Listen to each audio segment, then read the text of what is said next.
So good morning one and all present here. Today my topic is on, today I'll be going to discuss about the blood component therapy and the transfusion triggers. Myself is Dr. Manju, Assistant Professor from the Department of Anesthesiology. So under blood components and its transfusion trigger, I'm going to discuss about the introduction, the basic blood groups, typing and cross-matching, blood components and the special blood components. So introduction in 1818, the first human-to-human blood transfusion was performed by James Blunden. In 1900, the ABO blood grouping system was classified by Landsteiner, and in 1940, the system of RS typing was invented by Landsteiner and Weiner.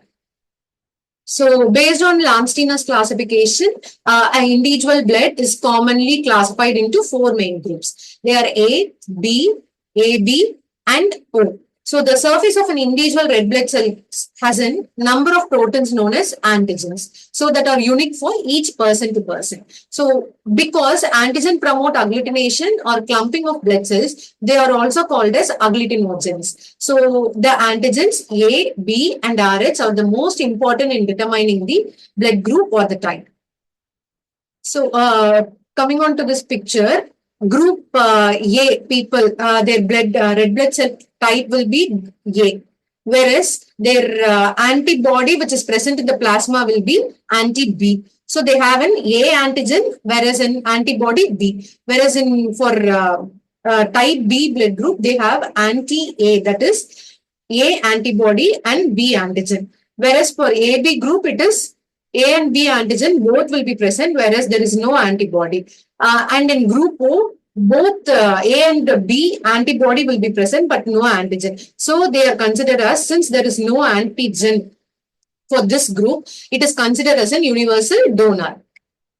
So next is typing and cross-matching. So the laboratory examination is to determine the person's blood group, and RH factor is called as a blood typing. The process of determining the compatibility between the blood specimen is called as cross-matching. So the RBC from the donor is mixed with the serum of the recipient, and a reagent is added, which is called as a Coombs serum. And the mixture is examined for visible agglutination.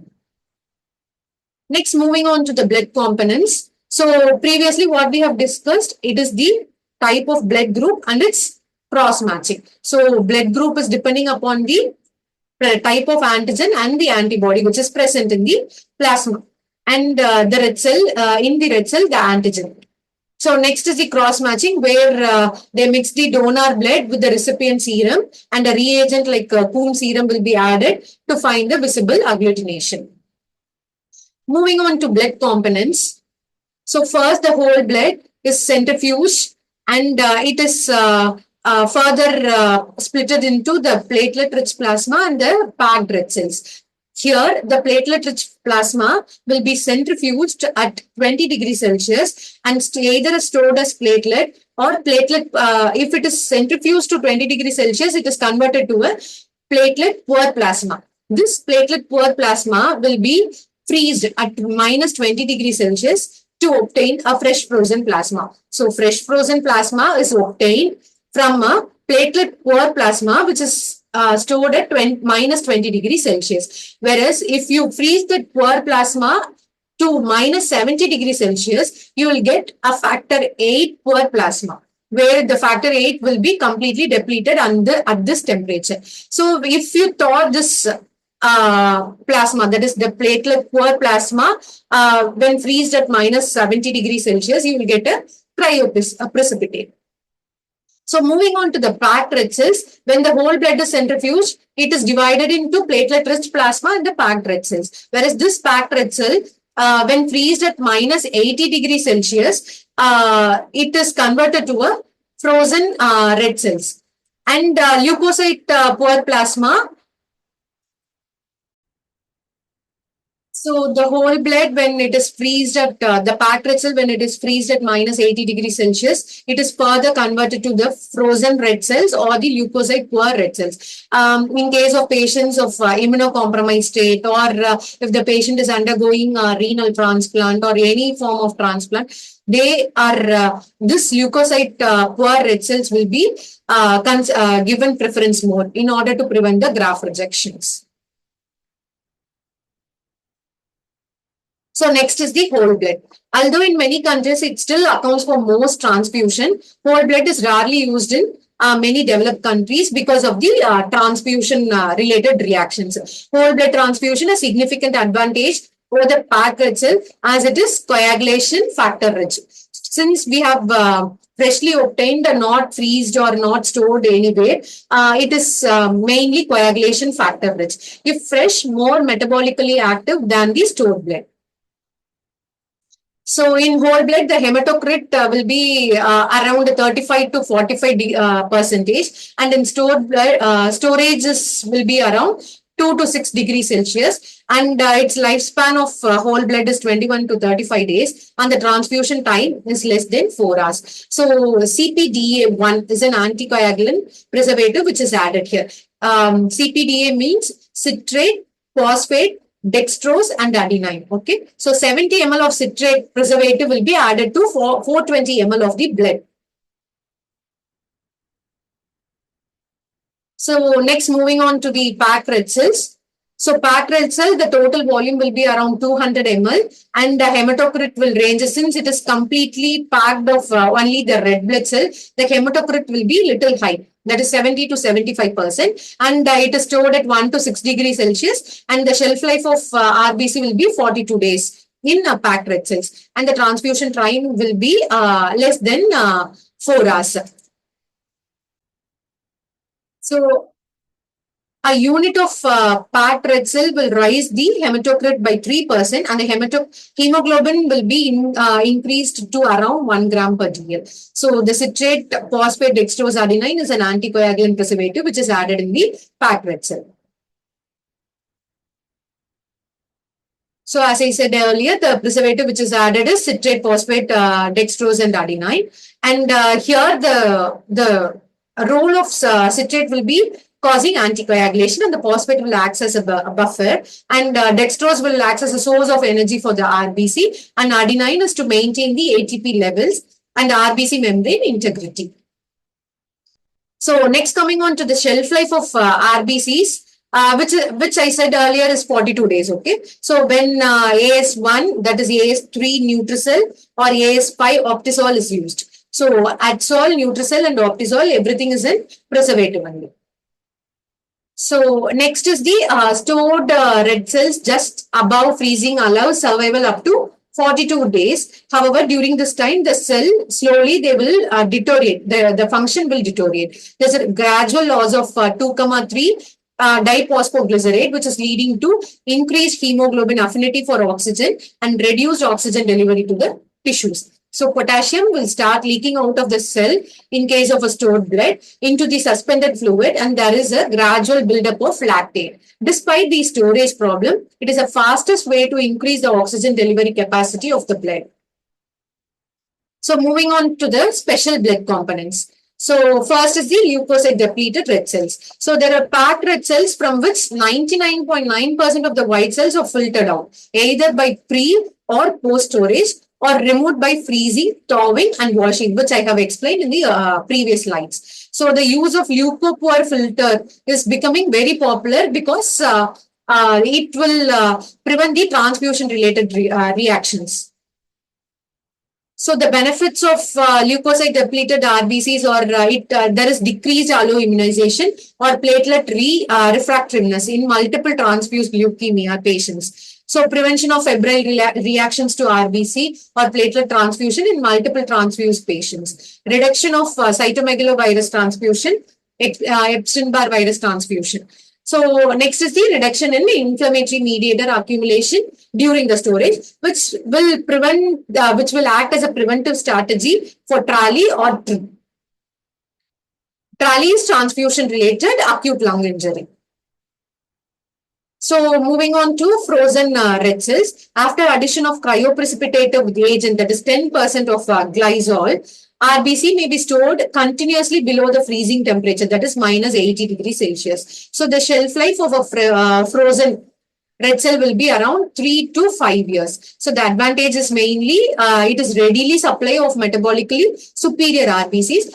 Freezing arrests the biological changes which occur during the liquid storage and reduce the incidence of non-hemolytic reactions, sensitization to HLA antigen, and transfusion hepatitis, and availability of interventory of rare blood.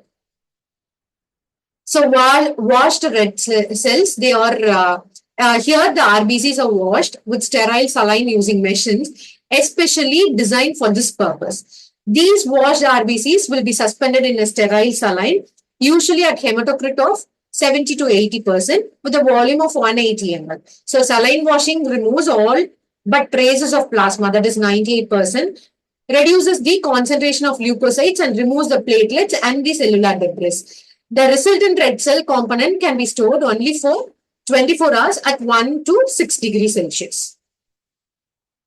Next is irradiated red cells. Here the packed red cells are gamma radiated to kill the lymphocyte, which causes the transfusion reactions. So irradiation is often performed in cesium, that is 137 blood irradiators. The lack of T cells prevents the donor versus host reactions, and they are used for severely immunocompromised patients and lymphoma patients or leukemia patient where patient has stem cell suppression, that is bone marrow suppression disorders, or if they are undergoing stem cell or marrow transplants, and unborn children undergoing intrauterine transfusion.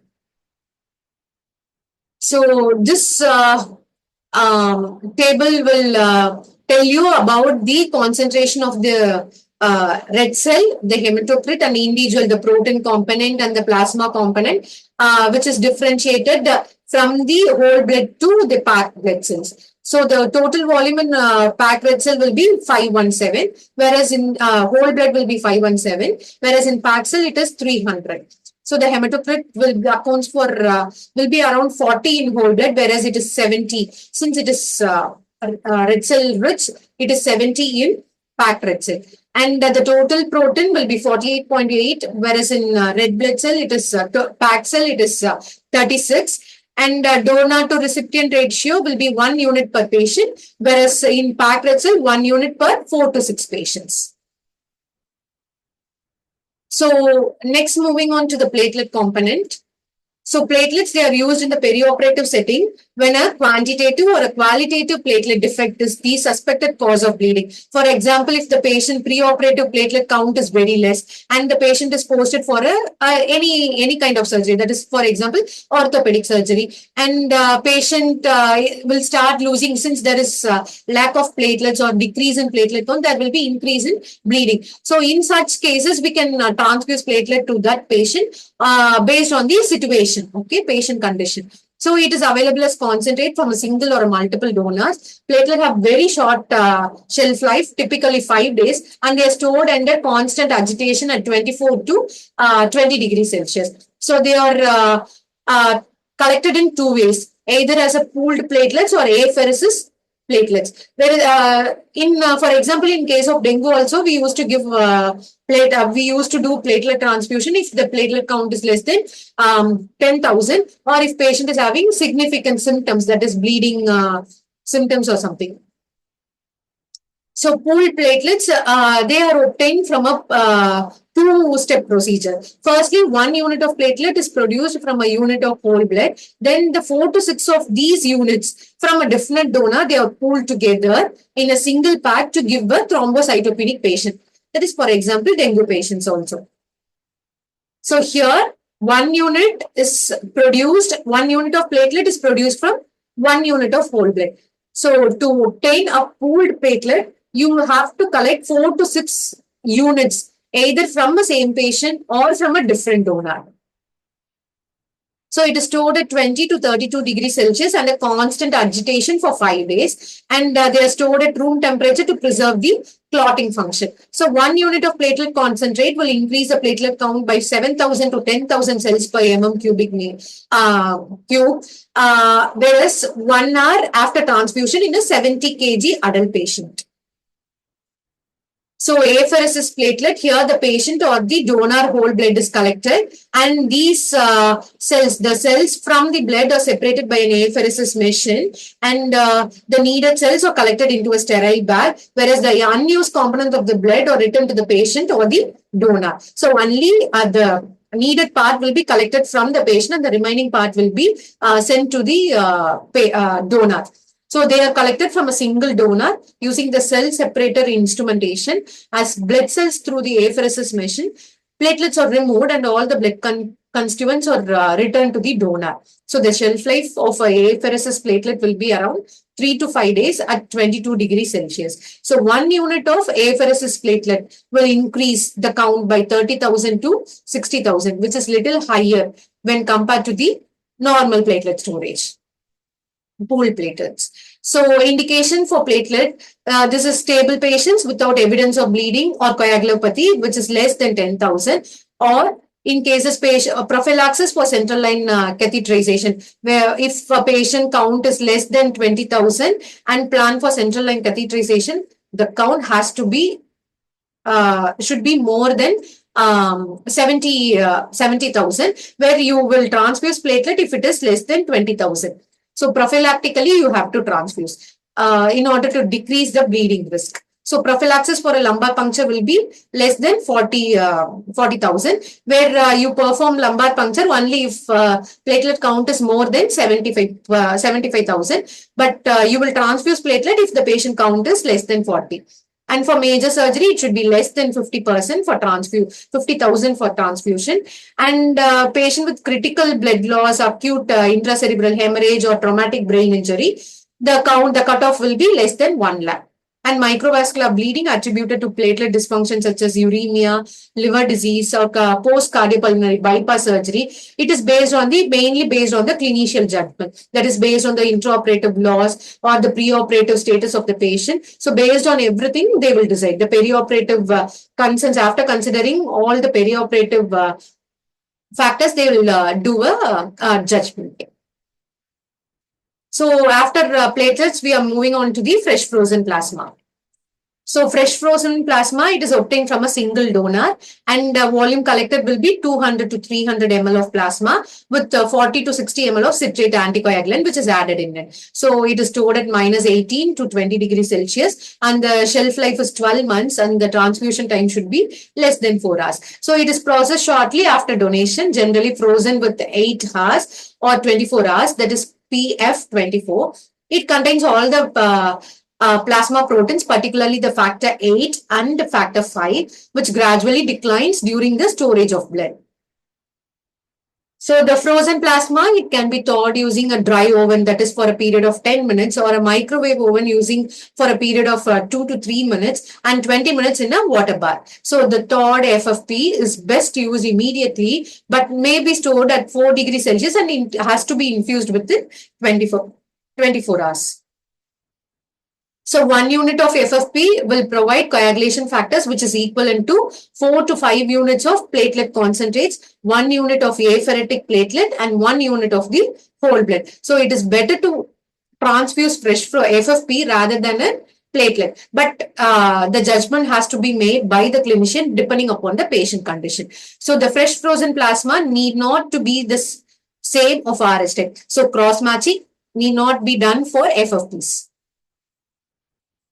So the AAC task force recommends the administration of FFP with the following guideline for an urgent reversal of warfarin therapy. For example, if the patient is on warfarin therapy and the patient has met with an RTA and patient is posted for Burroll craniotomy, in such cases, you can immediately reverse the patient, immediately reverse the warfarin effect by giving FFP. That is 5 to 8 ml per kg of FFP for correction of known coagulation factor deficiency for which specific concentrate is not available. In such conditions, you can overall give birth FFP. For correction of microvascular bleeding in the presence of elevated INR, that is more than elevated coagulation factors, that is more than 1.5 times the normal PT, that is prothrombin time or activated plasma thromboplastin time.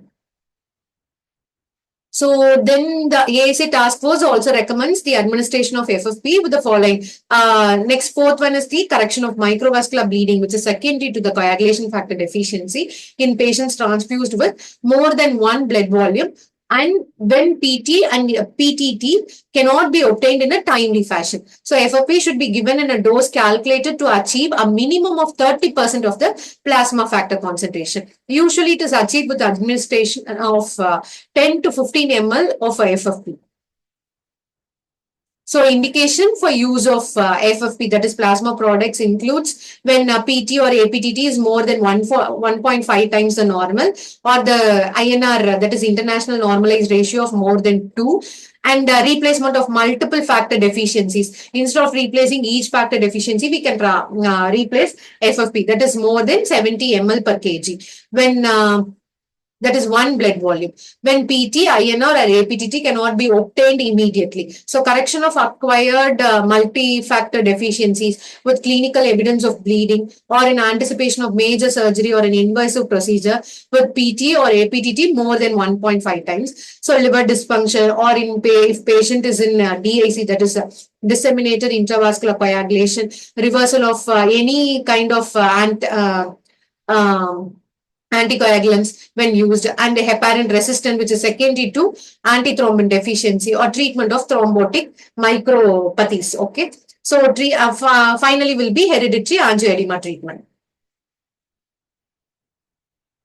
So next, moving on to the cryoprecipitate. So cryoprecipitate, the volume obtained will be 20 ml, and it is stored at minus 30 degrees Celsius, and the shelf life of cryoprecipitate will be for a period of 1 year. So cryoprecipitate, it is obtained when FFP is thawed and the precipitate is reconstituted. The product contains factor 8 is to C, that is protein C, that is procoagulant activity, and factor 8 is to von Willebrand factor, and fibrinogen factor 13, and fibronectin. So 1 unit of cryo is 15 ml, containing at least 150 mg of fibrinogen and at least 80 units of factor 8. For example, if patient is having fibrogenemia, that is where the fibrogen level is less than 150 mg, and the patient is posted for surgery for a perioperative, to minimize the perioperative risk, you can transfuse cryoprecipitate for such patients. 1 unit of cryo should lead to a rise in recipient fibrinogen by 5 to 10 mg per dl. So the rate of administration should be at least 200 ml per hour, and the infusion should be completed within 6 hours of thawing. So indication for fibrinogen replacement will be acute bleeding with hypofibrinogenemia. As I said earlier, in DIC with fibrinogen level of less than 150 mg per dl, and hemorrhage or massive transfusion with fibrinogen less than 150 mg per dl, and obstetric hemorrhage at the time of delivery with fibrinogen less than 150 to 200 mg per dl, and prophylaxis for patients without acute bleeding with fibrinogen of less than 50 to 80 mg per dl, and prophylaxis in patients with hemophilia, that is A, and von Willebrand fraction deficiency, and prophylaxis for patient with congenital dysfibrinogenemias. So once after completing the blood components, we are moving on to the transfusion triggers. So in case of transfusion trigger, we're going to deal about the definition of transfusion trigger, the factor affecting transfusion trigger, hemoglobin based transfusion trigger, other triggers, guideline recommendations, and the reference. So what is transfusion trigger? Does anyone know? Any answers? Okay. So transfusion trigger is defined as the value of hemoglobin below which the RBC transfusion is indicated. For example, if patient patient HB is 8 and patient is posted for a surgery, and you need not, it should not be, if patient the HB is less than 8, I will transfuse. It should not be like that. If a patient is patient is on chronic anemia, in such cases, you have to fix a transfusion trigger for transfusion of the RBCs. So in such condition, this is very helpful. It is the HB one aims to achieve after the RBC transfusion. So traditionally, we have 10 by 30 rule. for RBC transfusion. That is hemoglobin of 10 gram per DL or hematocrit of 30% was recommended in surgical patients. Whereas factors which is taken into account before transfusion includes the patient age, the comorbidities, whereas the patient, either the patient is chronic anemic patient, or if the patient is affected by leukemia, or if the patient is affected by any hypofibrinogenemia, any kind of comorbs, it has to be considered. And the severity of the illness and the rate and amount of hemorrhage. So what is optimal transfusion trigger? As I said earlier, it is the trigger which is helpful in making us to decide the RBC transfusion. So it helps in avoiding the delayed transfusion, avoid the premature transfusion, take into account the different degrees of anemia tolerance of different organs, and have a high sensitivity and the specificity. So recent guidelines on erythrocyte transfusion in critically ill patient, they use only HB levels as a trigger and it should be avoided. So consider transfusion if HB is less than 7 gram per DL in critically ill patient who require mechanical ventilation. If HB is less than 7 gram per DL in resuscitated critically ill trauma patients or in critically ill patients with stable cardiac disease. It has to be little high, that is 8 gram per DL in patients with acute coronary syndrome in order to provide an oxygen delivery to the tissues. If there is less hemoglobin, in case of anemia, the oxygen delivery will be less. So in case of already patient on acute coronary syndrome, their demand will be little high. So the transfusion trigger will be little higher than the other trigger factors. So disadvantages of hemoglobin as a transfusion trigger, the HP concentration in the blood provides absolutely no information about the adequacy of the tissue oxygenation. So decrease in the HB level may be a dilutional effect, but may not reflect the decrease in the oxygen carrying capacity of the blood. So what is oxygen extraction? Any answers? Okay. So anemia will elicit a compensatory increase in oxygen extraction from the capillary blood.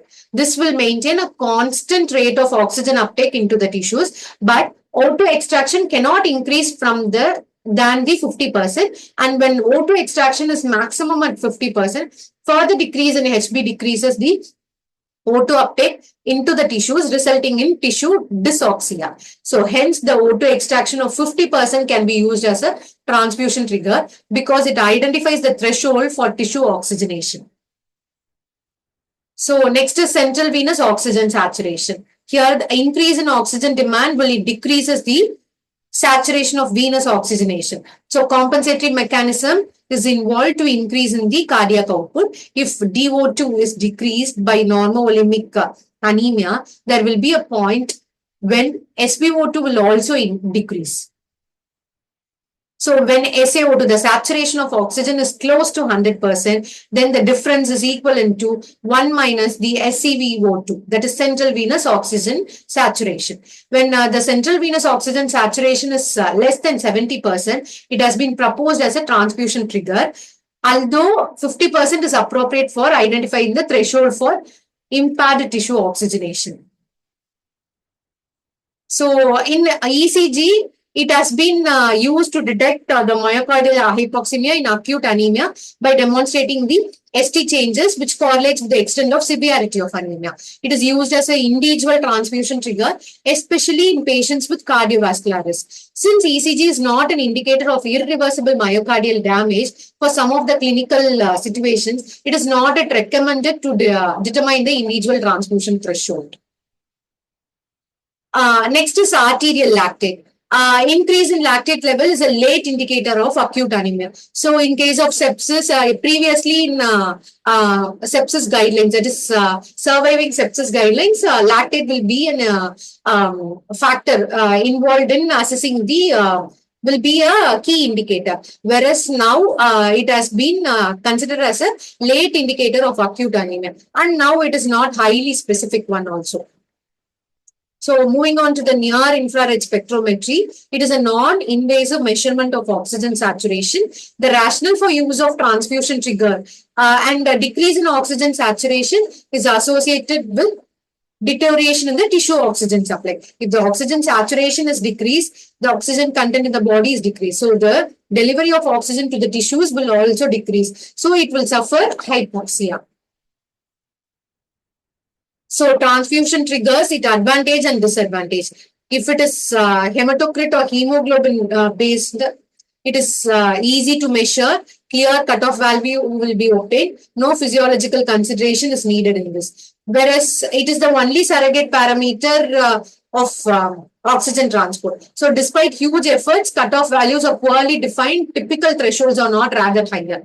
So in case of DO2, it describes the oxygen delivery to the whole blood. It is a key figure for adequate tissue oxygen delivery, but it is difficult to determine and rarely calculated. That is the main disadvantage of DO2.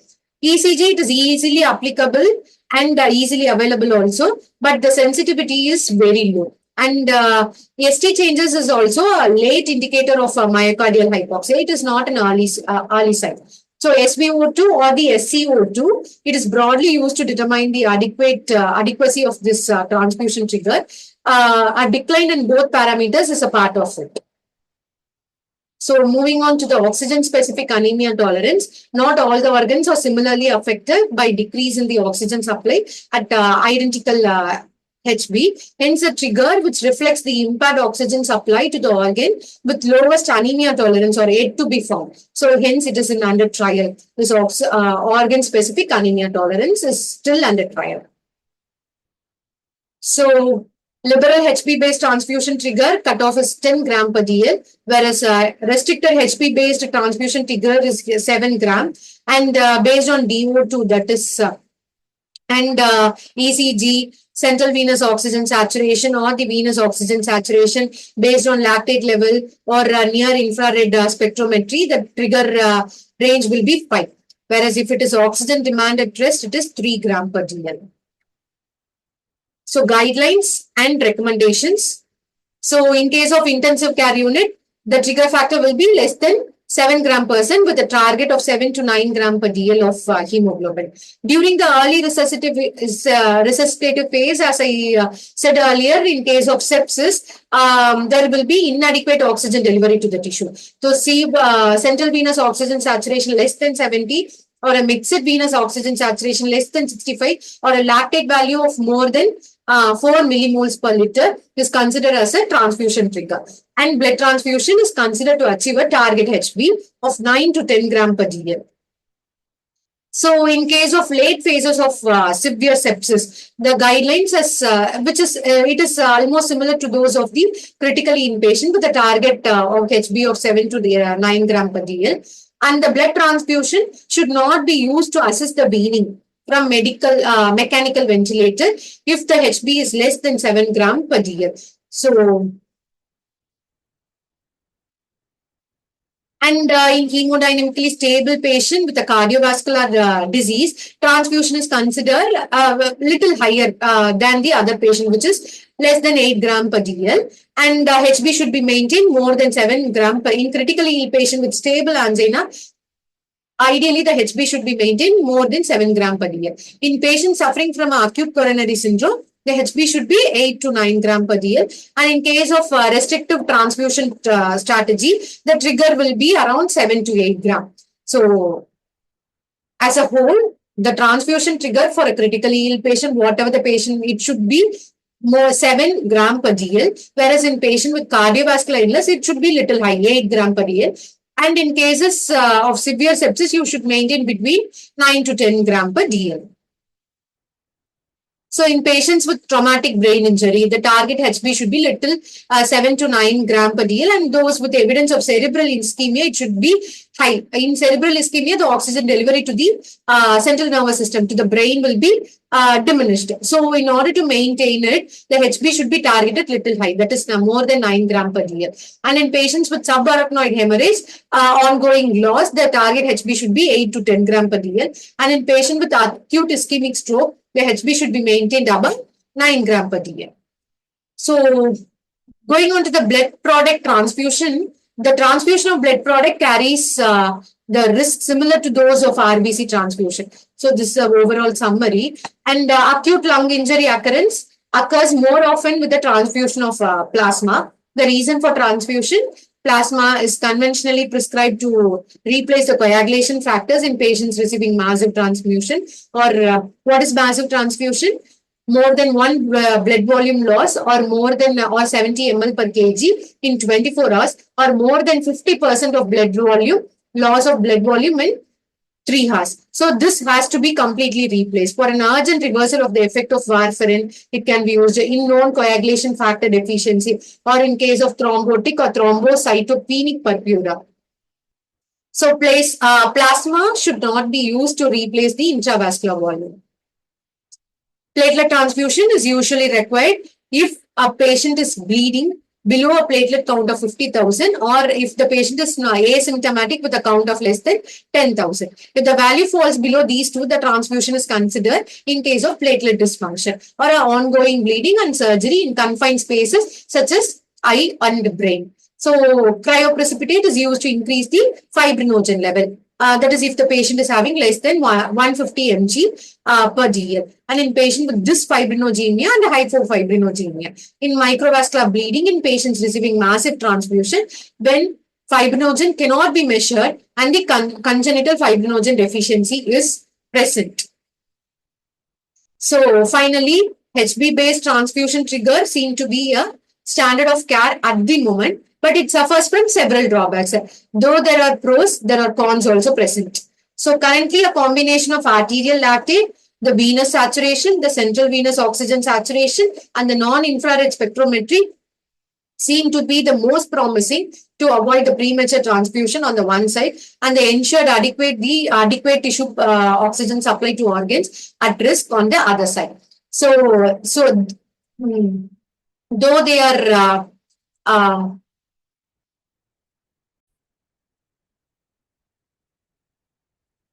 so we are therefore still at the beginning of the progress to identify the individual need for RBC transfusion. Larger clinical trials are needed to prove the outcome benefit of such an approach.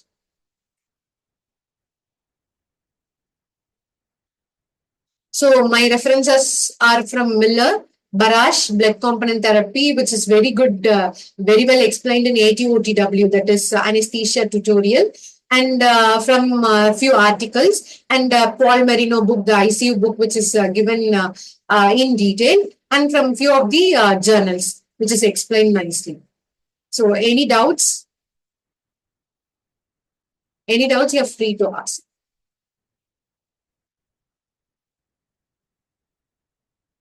So you people have to know how come the blood components are segregated from a whole blood. So that is what you have to consider and what is transfusion trigger and which conditions you have to do blood transfusion. Unnecessarily, you should not prematurely transfuse or should not cause delayed transfusion also. So initial slide will be the very good one. So here, so the whole blood is centrifuged and divided into packed red cell and platelet-rich plasma. Whereas this packed red cell, when freezed at minus 80 degrees Celsius, will obtain a fresh frozen red cell and a leukocyte-poor red cell.